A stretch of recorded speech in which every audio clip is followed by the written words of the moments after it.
今天我们要聊聊草莓，这种看起来甜美无害的水果皇后，为什么竟被人称作最毒水果？草莓连续9年在某环保组织的最脏蔬果榜单上位居榜首。据说一颗草莓能检出20多种农药残留，听起来是不是毛骨悚然？难道我们喜爱的草莓，实际上是一颗浸泡在农药鸡尾酒里的毒药？今天我们就深入探讨这背后的真相。草莓为什么需要用到那么多农药？大量使用农药的真相到底是什么？面对可能残留的农药，我们又该怎么清洗草莓才能放心入口？那些长得奇形怪状的畸形草莓吃了是否有害？最后还有一个让人大跌眼镜的冷知识，你吃的草莓果实竟然是假的。让我们一一揭开这些谜团。首先要从最毒水果这个害人称号说起。事情的起源是美国一个民间环保组织每年发布的最脏蔬果排行榜。从2015年起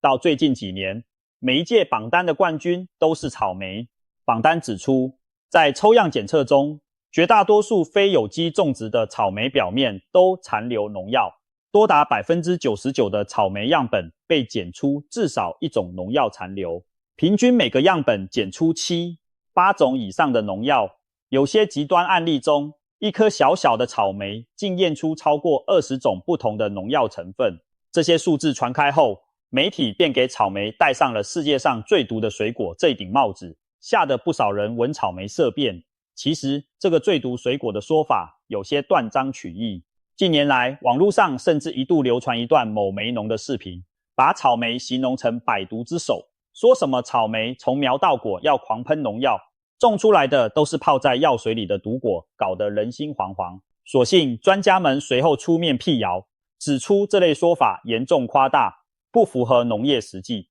那么草莓为什么会被检出多种农药，又是否真有如此可怕呢？要回答这个问题，我们得先了解草莓的成长环境和它面临的挑战。草莓虽然被称为水果中的皇后，模样娇艳欲滴，实际上在田间地头却是个十足的娇娇女。草莓从苗期到结果，要经历许多艰难考验，堪称多灾多难。常见的病虫害就有20多种，几乎每个阶段都可能遭遇不同敌人的侵袭。比如土壤里潜伏着根腐病菌，一不小心就让草莓植株得癌症般的根腐病。空气中有灰霉菌，会让果实长出灰色的霉斑。湿度大时，还有白粉病在虎视眈眈，覆盖叶片，影响光合作用。昆虫军团更是不会错过这场美味盛宴。小小的草莓地里仿佛藏着一支重重特种部队，蓟马、红蜘蛛、蚜虫等等随时准备发起进攻。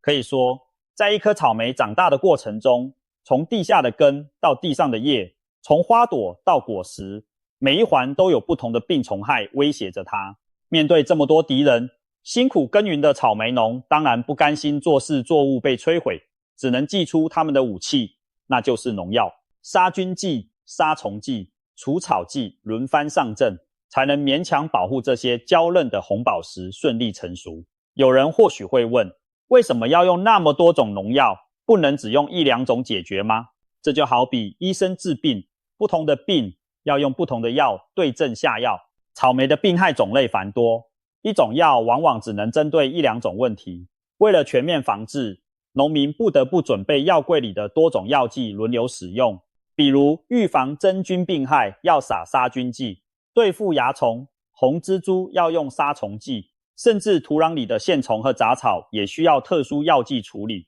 更何况长时间使用同一种药，害虫和病菌还会产生抗药性，所以得轮换药物才能有效控制。结果就是草莓一生中不同时期喷过多种药，最后果实表面可能残留下多种农药的痕迹。现代检测技术又非常灵敏，哪怕只剩下几万分之一克的残留都能测出来。于是草莓就背上了百毒之首的恶名。不过检出多种农药并不等于农药残留量很高，更不代表农药超标甚至危害健康。这里有一个容易混淆的概念，简单说，检出多少种农药含残留农药的总量是两回事。一颗草莓上就算验出10几种农药，但每种残留量如果都微乎其微，在安全范围内，那这颗草莓依然是安全的。就像鸡尾酒里混合了多种酒，但每一种只倒一点点，最后的酒精浓度可能还不如一大杯啤酒高呢。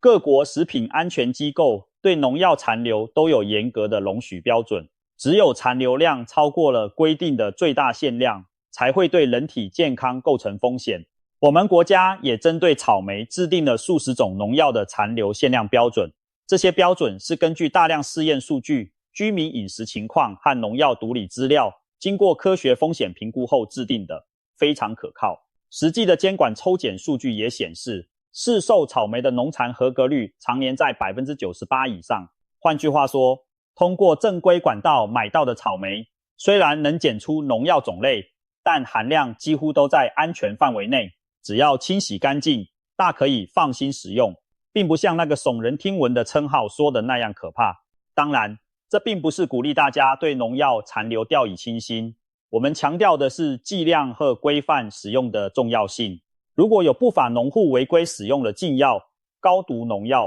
或者不遵守安全采收的间隔期，喷药到采收需要间隔足够时间，让农药分解到安全水平，那么它种出的草莓确实可能农残超标，存在风险。但值得庆幸的是，随着监管日益严格，农民也深知一颗老鼠屎坏了一锅粥的道理。一旦某地草莓爆出农药问题，整个产区都要跟着遭殃。所以大多数草莓种植者如今都相当谨慎，既不敢乱用禁药，也不会过量喷洒，以免砸了自己的招牌。更何况农药也不是不要钱的水，过度用药会大幅提高成本。在收益和风险的权衡下，理性的农户反而有动力去寻找农药的替代方案，比如利用一些生物防治手段，例如释放害虫的天敌昆虫，或利用费洛蒙干扰害虫繁殖，或者改良种植环境来减少病害发生。未来，随着绿色防治技术的推广，草莓对化学农药的依赖或许能逐步降低，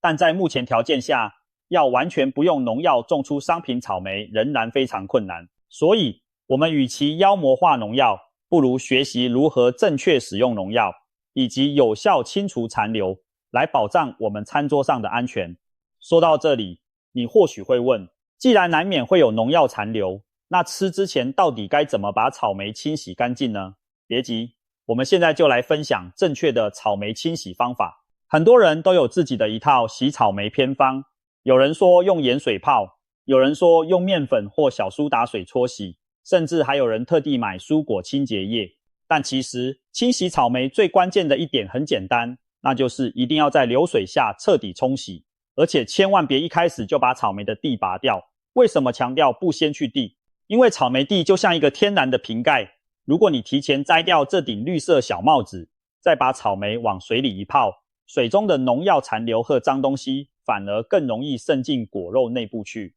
正确的做法是连着果蒂一起清洗，把草莓放在水龙头下，用流动的清水持续冲洗至少30秒，同时用手指轻轻揉搓草莓表面。若有条件，可以准备一盆清水，开着细细的水流，让水盆里保持溢流，让草莓在微微流动的水中浸泡几分钟，带走更多污物。由于草莓表面凹凸不平，那些小籽周围特别容易藏污纳垢，我们还可以用一把柔软的小刷子，比如干净的婴儿牙刷或洗脸用的软刷，轻轻刷洗草莓表面，刷掉附着的残留，特别是靠近蒂头的地方，更要仔细刷洗。如果实在刷不干净，干脆连同周围果肉切除不要也罢。经过充分的流水冲洗加清刷，草莓上的大部分农药残留和微生物其实已经被去除了。如果你还不放心，可以在清洗后进行一个短暂的浸泡。有些人建议用淡盐水再浸泡1-2分钟，因为盐水可以杀灭部分细菌。也有人说可以用淘米水或小苏打水浸泡，因为这类弱碱性溶液能促进某些酸性农药降解。需要注意的是，任何浸泡都不能替代刚才的流水冲洗，只能作为辅助步骤。而且实验显示，单独用盐水或小苏打水浸泡，效果其实并不比清水冲洗更好，有时反而因为水是静置的，洗下来的脏东西又可能附着回水果表面。另外，淘米水本身可能含有看不见的灰尘杂质，用来洗水果可能越洗越脏，所以与其迷信各种偏方，不如老老实实多用清水冲一会来的实在。最后还有一点，不建议使用那些标榜专门洗果蔬的清洁剂，因为其中含有的界面活性剂等成分若残留在水果上，同样可能对人体有害。其实把草莓洗干净没有那么复杂，总之牢记不摘地、勤冲洗、轻轻刷、再沥干这几个字，就能把草莓清洗得干干净净。掌握了这几招，你就不用担心把农药吃下肚，可以安心品尝草莓的美味了。清洗说完了，再来谈谈另一些让人疑惑的草莓外表问题。有时候我们在市场上会看到形状奇怪的草莓，有的畸形裂开，像个小鸡冠，有的2-3颗果实粘在一起，长成连体婴，有的个头奇大无比，活像草莓界的巨无霸。很多人第一反应是，这该不会是打了激素，用了催长药水才变成这样吧？吃了会不会对人体不好？其实大可不必杞人忧天。草莓长畸形的原因，绝大部分跟栽培过程中的授粉环境和营养条件有关，未必跟所谓植物激素沾边，更不是什么变异的毒果子。让我们从头说起，草莓开花结果需要传粉昆虫帮忙授粉，比如蜜蜂。每一朵草莓花上有很多雌蕊，必须都成功授粉受精，果实才能长得匀称饱满。如果授粉不完全，某些雌蕊没有受精发育，对应的那部分果肉就长不大，最后草莓就可能这缺一块，那凸一块，变得叽叽斜斜。哪些情况会导致授粉不良呢？首先是天气因素，草莓花期如果遇上气温过于极端，寒潮来袭，低于摄氏10度，或者酷热飙升高于摄氏40度，花粉活性就会下降，授粉成功率低，结出的果实很容易畸形。其次是营养失调，开花期间如果氮肥施得过多，而硼元素不足，也会干扰生殖生长，常常使草莓出现双胞胎或多头连体的畸形果。就像孕期营养失衡会影响胎儿发育一样，植物缺了关键元素，也会生出怪模样的果实来。第三是授粉媒介的问题，如果农民在开花期误用了杀虫药，结果把蜜蜂、蝴蝶这些传花授粉的红娘都赶跑甚至毒死了，花粉传不出去，果实自然长不好。另外有些新品种草莓花蜜少，对昆虫的吸引力低，授粉效率打折扣，也可能导致果实畸形。总之大部分畸形草莓都是上述原因造成的，自然界的无心之失，并非人为注射了激素的结果。那植物激素对草莓到底有没有影响呢？确实，农业上有时会使用植物生长调节剂，比如一种俗称膨大剂的药剂，可以促进果实细胞分裂膨大，在某些水果上使用，能让果子长得又大又漂亮。但据农业专家介绍，目前国内并没有批准任何膨大剂用于草莓种植，所以市面上正规渠道销售的巨无霸草莓，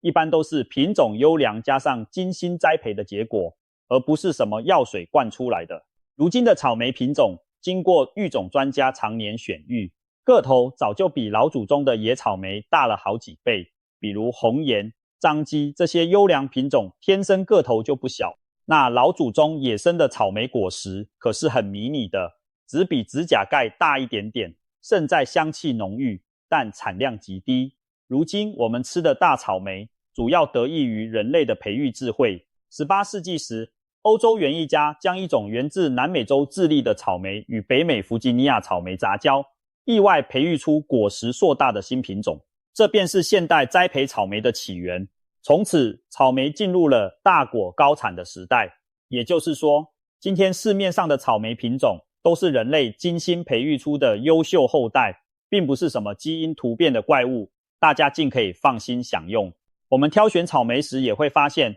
不同品种的大小和风味各异，大草莓不一定味道淡，小草莓也不一定最甜，主要还是看品种特性和成熟度。至于畸形草莓，就更不用恐慌了。外形虽然怪异，但本质上它还是那颗草莓，没有任何额外的毒性。甚至有经验的农友说，畸形果往往出现在植株第一轮结果时，因为形成时间早，积累了更多养分，反而可能更甜哩，只是样子丑不好卖，因此通常都被农民挑掉，不会摆上超市的货架。如果你偶尔在市集中看到有畸形草莓，不妨买回来尝尝看，说不定会有惊喜的甜味。当然，如果草莓已经腐烂发霉，那种畸形就真的不能吃了，这属于变质，不是正常畸形果的范畴。聊到这里，相信大家对草莓的安全疑虑应该消除了不少。不过我们今天还有最后一个让人跌破眼镜的冷知识要压轴登场，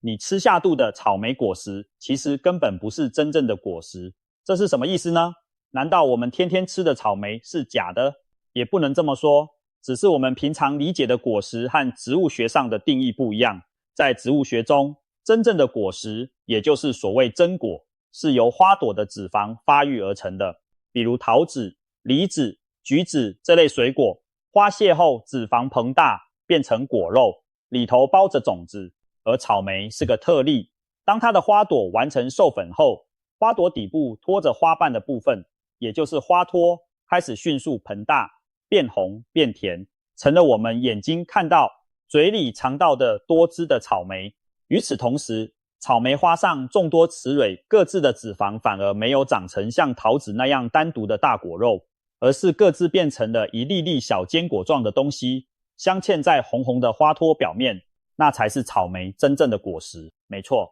我们平时看到草莓表面那些金黄或淡褐色，被误认为种子的芝麻小点，其实每一粒都是独立的果实，学名叫授果。每颗授果里面才真的有一粒草莓的种子呢。数一数，一颗草莓通常带着大约200颗授果，也就是200个小果实。反过来说，我们咬下去的红色多汁部分，从植物角度看只是个冒牌货，是由花托构成的假果，里头并没有种子，只是用香甜的果肉包装着真正的后代。那些一粒粒的授果，植物为了繁衍后代可算用心良苦，草莓设计出这种构造，就是为了吸引动物帮忙传播种子。我们人类和鸟兽贪吃红彤彤的草莓，满嘴香甜之余，不知不觉就把草莓的种子吞下去了。那些难以消化的种子，随后可能辗转随排泄物散布到远处的土地上，草莓的生命也就此延续开来。所以，从某种意义上说，每当我们大快朵颐吃草莓的时候，也成了草莓植物传宗接代的工具呢。除了假果这件事之外，草莓名字里带个莓字，却不属于莓果，这点也很有趣。按照植物学的定义，莓果指的是由一朵花的一个脂肪发育成的多子的肉质果实。然而，草莓并非由脂肪发育而成，而是由花托膨大形成，因此严格说来不属于莓果类。相反，名字里不带莓的西瓜、香蕉、番茄等水果，倒是正儿八经的莓果。当初给草莓起名字的人，可能也没深究这么多，就凭外观和习惯叫它草莓了。我们平常吃水果也不用真拿放大镜去数它脂肪，但知道这个冷知识，在和朋友逛草莓园时卖弄一句，其实我们吃的是花托，保证会让人惊奇赞叹。讲了这么多，有关草莓的种种谜团，我们也逐一解开了。曾经让人闻风丧胆的最毒水果称号，其实是对草莓的误解和夸大。草莓本身并不毒，它只是太娇嫩、太受宠，才会被层层保护伞武装得名声吓人。只要是按照规范种植的草莓，农药残留量通常都在安全范围内，我们经过妥善清洗就能安心食用。那些畸形的草莓也不可怕，它们只是不完美的产物，依然美味无害。至于草莓的果实真假之谜，更让我们看到了大自然的巧思。一颗草莓蕴含着进化的智慧和甜蜜的诱惑。了解了这些知识之后，希望各位在品尝草莓时多一份安心，少一分恐慌，同时也对这小小红果儿多一分敬意。它既有柔弱的一面，需要人类细心照料，也有狡黠的一面，以假乱真来传播后代。最重要的是，它为我们带来了甜美的滋味。现在正值草莓季，不妨挑选几颗鲜红饱满的草莓，按照正确的方法清洗干净，大快朵颐吧。在品尝酸甜之液的同时，别忘了适可而止。草莓再好吃也不要贪多哦，它富含膳食纤维和果胶，过量可能刺激肠胃蠕动，引起腹泻。特别是肠胃较弱的人要节制，对草莓过敏的人则更要避免。总之，享受美味的同时，也要顾及身体。不妨把今天学到的知识分享给身边的朋友。草莓虽小，学问可不小呢。